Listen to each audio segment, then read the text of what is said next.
Salah Abdeslam, vous venez d'en parler. J'aimerais qu'on regarde maintenant un sujet qui retrace le parcours du seul survivant des commandos du 13 novembre. Parcours pendant ce long procès, regardez. De tous les accusés, il était de loin le plus attendu. Seul membre du commando du 13 novembre encore en vie, Salah Abdeslam plante le décor dès le premier jour du procès, lorsque le magistrat lui demande sa profession. Combattant de l'État islamique. Une première provocation pour celui qui vient de passer 6 ans muré dans le silence, à l'isolement. Filmé depuis 24 heures sur 24, le Français de 32 ans le sait, chacun de ses mots sera scruté. Il se sert alors de la tribune pour attaquer l'institution judiciaire. Ça fait 6 ans que je suis traité comme un chien. Je ne cautionne pas votre justice.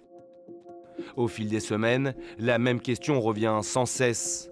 Le 13 novembre 2015, Salah Abdeslam a-t-il renoncé à se faire exploser ou sa ceinture explosive n'a-t-elle tout simplement pas fonctionné?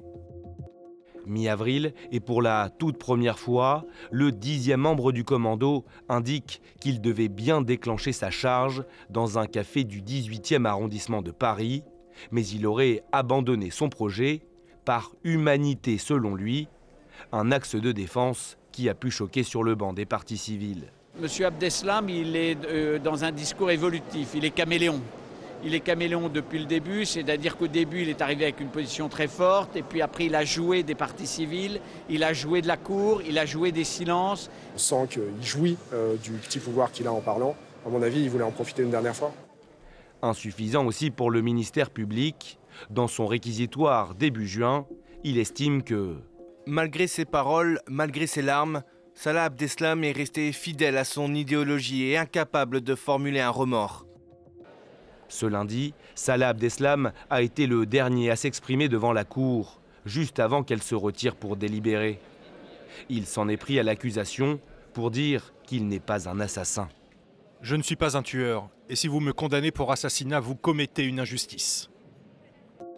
Salah Abdeslam en a également profité pour renouveler ses excuses aux victimes et à leurs proches. Un changement de stratégie radical par rapport au début du procès pour tenter d'échapper à la peine requise contre lui, la perpétuité incompressible.